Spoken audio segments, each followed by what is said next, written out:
की आम्ही जे धोरण ठरवू, आम्ही जे टार्गेट देऊ, तुमच्या ठेवी जेवढ्या आहेत त्या प्रमाणात तुम्हाला शेतकऱ्याला कर्ज वाटावं लागेल, अशा प्रकारचं बँकेनं ॲग्रीमेंट करून दिलेलं असतं। आणि बँकेला कंपल्सरी आहे, नाही तर बँक काय, या राज्यातल्या बँका येतात, त्या राज्यातल्या बँका येतात, इथं बँका टाकतात, एका बँकेच्या 2 होतात, 2च्या 50 होतात, 5च्या 50 रिअल मांडवावर कोट्यावधीचे डिपॉझिट मिळतात, बँक मोठी होती, शेतकरी जपला पाहिजे ना।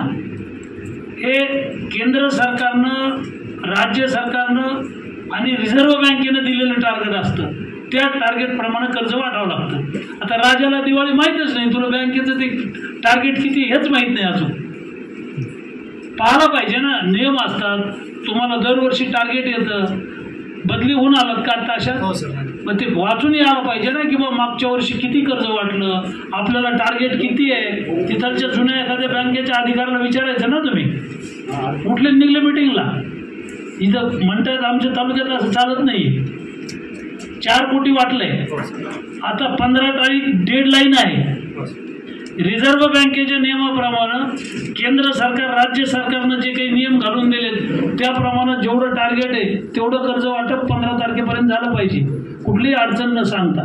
आता आमच्याकडं काल परवा मीटिंग घेतली मी, ज्याला 10 कोटीचं कर्ज वाटायचं त्याने 6 कोटी वाटले, ज्याला 5 कोटी कर्ज वाटायचं त्याने 4 कोटी वाटले।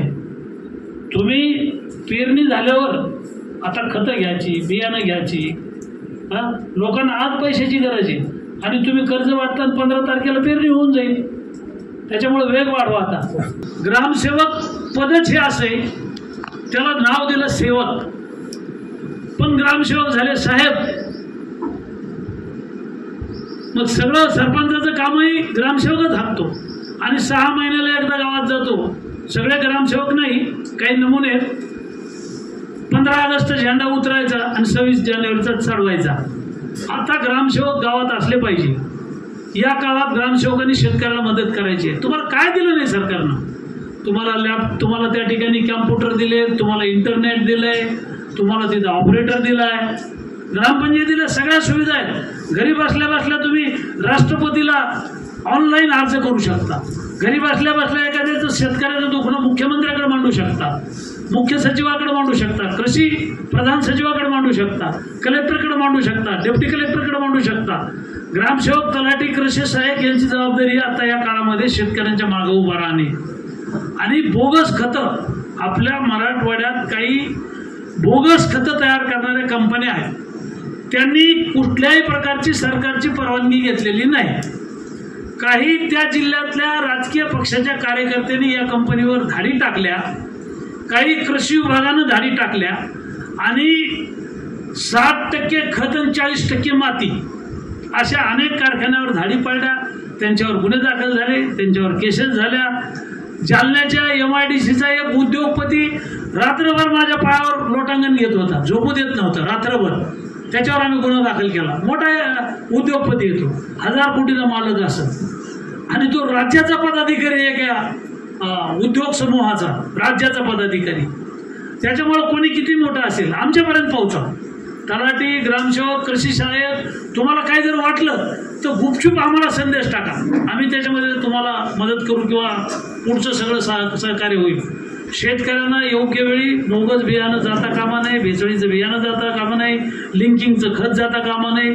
आपण सगळे शेतकऱ्याची लेकरं आहे, स्टेजवरचे असो की तुम्ही खाली बसलेले असो, किती ग्रामसेवक आले इथं बैठकीला, आजच्या हातोळ करा।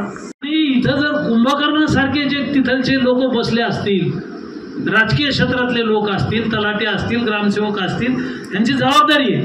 वाळू चोरली, पहिल्या फटक्यात तलाठी सस्पेंड होतो, दुसऱ्या फटक्यात बीड जमदार सस्पेंड होतो, तिसऱ्या फटक्यात नायब तहसीलदार सस्पेंड होतो, तिसऱ्या फटक्यामध्ये वाळू चोराला सहकार्य केलं PI सस्पेंड होतो, चौथ्या टप्प्यात तहसीलदारवर कारवाई होते, वाळू चोराला सहकार्य केलं, SDO वर होते, DYSP वर होते, चोरावर जे वाळू चोरतो त्याला पहिल्या टप्प्यात दंड लावायचा 8 लाख 6 लाख जे काही नियम आहे तो, दुसऱ्या टप्प्यात पुन्हा धरला की पुन्हा दंड लावायचा, तिसऱ्या टप्प्यात पकडला की वाहन हरास करायचं। नियमच येतो. आणि वाळू चोराला ज्यांनी सहकार्य केलं त्याच्यावर राष्ट्रीय सुरक्षा कायद्याखाली मोका लागतो. हे काम सोपं नाही आहे, पण मोका बिका लावण्यात, कोणाला सस्पेंड करण्यात आम्हाला काही आनंद नाही, इंटरेस्ट नाही. कोणावर कारवाई करण्यात इंटरेस्ट नाही. वाळू चोरणारे काही आमचे दुश्मन नाही आहेत. पण रोड फोडू नका. 10 टनाचं, 15 टनाचं, 13 टनाचं वाहन जर तुम्ही नेलं तर आम्ही तितकं आक्रमकपणे आम्ही तुम्हाला त्रास देणार नाही. पण जर रोड फोडत असतील तर मात्र त्याची पर्वा आम्ही करत नाही. एबीपी माझा, उघडा डोळे बघा नीट.